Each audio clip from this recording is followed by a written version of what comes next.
நம்மளுடைய தமிழ்நாட்டோட தேர்தல் ஏப்ரல் 23ஆம் தேதி முடிவடைந்ததுங்க.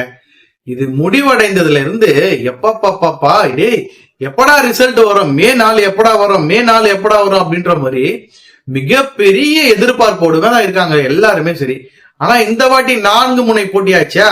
இந்த 4 முனை போட்டியில டிவிகே விஜய் வர வந்துட்டாரா, அதுல இருந்து விசில் விசில் விசில் விசில்ன்ற மாதிரிதான் விசில் தாப்பா ஆட்சியை பிடிக்கும், விசில் தாப்பா வரும் அப்படின்ற மாதிரி மிகப்பெரிய கியூரியஸாவே இந்த வாட்டி எல்லாருமே பேசப்பட்டு வருதுங்க. ஆனாலும் டிவிகே தலைவர் விஜய் அவர்கள் என்ன பண்ணிட்டு இருக்காரு பாத்தீங்கன்னா, இவர் இப்போ திருச்செந்தூர் முருகன் கோயில் போயிருந்தாரு, நெக்ஸ்ட் சீரடி சாய்பாபா கோயிலுக்கு போயிருக்காரு. அந்த சைடு பாத்தீங்கன்னா டிஎம்கே தலைவர் மு க ஸ்டாலின் அவர் எங்க போயிருக்காரு பாத்தீங்கன்னா கொடைக்கானல். துணை முதலமைச்சர் பாத்தீங்கன்னா துபாய் போயிருக்காரு.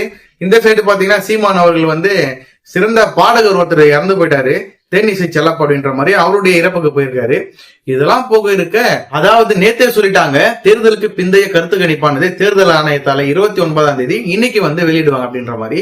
அதனால ரொம்பவே எதிர்பார்ப்போட 4 முனை போட்டியில உள்ள நிறைய தொண்டர்கள்லாம் இன்னைக்கு இருந்தாங்க. அதுல மிகவும் சுவாரஸ்யமான நிகழ்வு என்னன்னு பாத்தீங்கன்னா, கடந்த முறை ஆட்சியை பிடிச்ச அதே டிஎம்கே தான் இந்த வாட்டி ஆட்சியை பிடிக்கும் அப்படின்ற மாதிரி 4 பத்திரிகையாளர்கள்லாம் வெளியிட்டிருக்காங்க. அதாவது தேர்தலுக்கு பிந்தைய கருத்து கணிப்புல எடுத்திருப்பாங்க பாத்தீங்களா போல, அந்த போலானது இப்ப என்ன வெளியிட்டிருக்காங்க பாத்தீங்கன்னா, சாணக்கியால இருந்து நெக்ஸ்ட் தந்தில இருந்து நெக்ஸ்ட் புதிய தலைமுறையில இருந்து நிறைய, அதாவது பிந்தைய கருத்து கணிப்பு எல்லாம் எடுத்திருப்பாங்க பாத்தீங்களா. அவங்க சொல்றதுக்கு எல்லாமே பாத்தீங்கன்னா டிஎம்கே 132 தொகுதி கிட்ட வெற்றி அடையுமா, நெக்ஸ்ட் 70 தொகுதி கிட்ட ஏடிஎம்கேவும், அதாவது 10ல இருந்து 12 தொகுதிக்கு வரைக்கும் டிவிகேவும், மீதி அதர்ஸ் வெற்றி பெறுவாங்க அப்படின்ற மாதிரி சொல்லியிருக்காங்க.